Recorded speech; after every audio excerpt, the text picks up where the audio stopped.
नमस्कार दोस्तों, मैं रितेश शर्मा। आज हम बात करेंगे धौलपुर ज़िले में चंबल से बाढ़ के हालातों को लेकर के कि किस तरह से धौलपुर ज़िले में चंबल के हालात बने हुए हैं।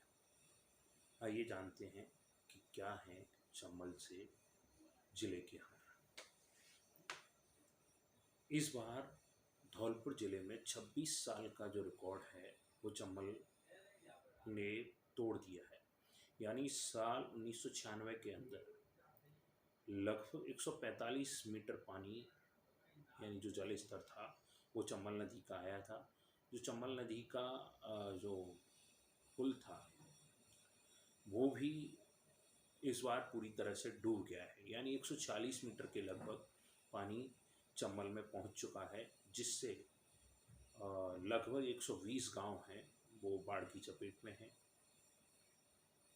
इन 120 गांवों के साथ ही साथ 80 गांव ऐसे हैं जो पूरी तरह से जलमग्न हो गए हैं। पूरी तरह से घरों के अंदर पानी भर चुका है। चंबल नदी के जो किनारे ये गांव बसे हुए थे वो पूरी तरह से बिल्कुल पानी से जलमग्न हो गए हैं। वहीं प्रशासन की ओर से यहाँ पर किस तरह के इंतज़ाम किए गए हैं। धौलपुर प्रशासन, जो धौलपुर के कलेक्टर और एसपी हैं, लगातार आमजन के संपर्क में है। उनको किसी भी प्रकार की कोई परेशानी ना हो उसके लिए हर संभव मदद के प्रयास किए जा रहे हैं। 4 टीमें हैं जो एसडीआरएफ की टीमें बनाई गई हैं, वो रेस्क्यू के लिए टीमें बनाई गई हैं। जो लोग बाढ़ में फंसे हुए हैं उनको रेस्क्यू करके बाहर ऊंचे स्थानों पर लाया जा रहा है। वहीं किसी भी प्रकार का कोई हादसा ना हो इसको लेकर के विद्युत की सप्लाई है उसको रोक दिया गया है। 80 गांव ऐसे हैं जहां पर विद्युत की सप्लाई को पूरी तरह से रोक दिया गया है।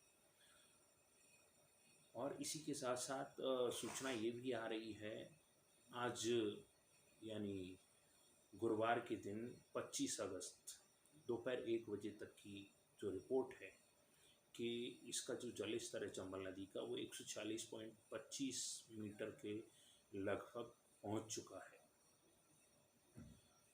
इसी के साथ यहाँ पर जो प्रशासन है वो पूरी तरह से मुस्तैद है। जो सेना के जवान हैं वो लगातार फोर्ट के माध्यम से लोगों को ऊंचे स्थानों पर पहुंचा रहे हैं और आमजन से अपील भी कर रहे हैं कि उनको किसी भी प्रकार की असुविधा ना हो, खुद भी सतर्क रहें और प्रशासन भी उनके लिए हर संभव मदद के लिए तैयार है।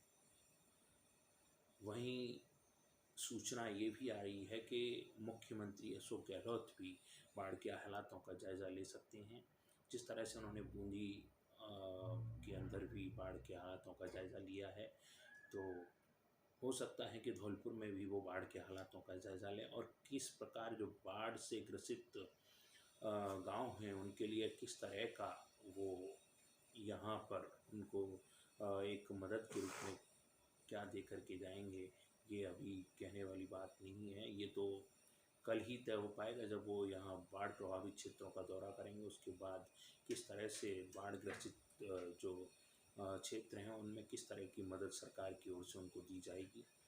साथ ही आपको बता दें कि जिस तरह से जो बाढ़ के हालात बने हुए हैं, मैं खुद स्वयं भी आमजन से अपील करूंगा कि वो जो बाढ़ ग्रसित क्षेत्र हैं वहाँ पर अपनी किसी भी प्रकार की कोई परेशानी होती है तो उससे बचने के लिए वो खुद भी तैयार रहें।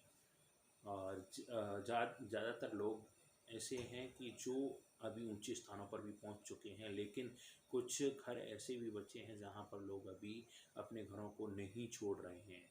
तो उनसे भी अपील है कि जो उनका ज़रूरी सामान है उसको लेकर के ऊंचे स्थानों पर चले जाएं, जिससे कि किसी प्रकार की कोई असुविधा ना हो। धन्यवाद।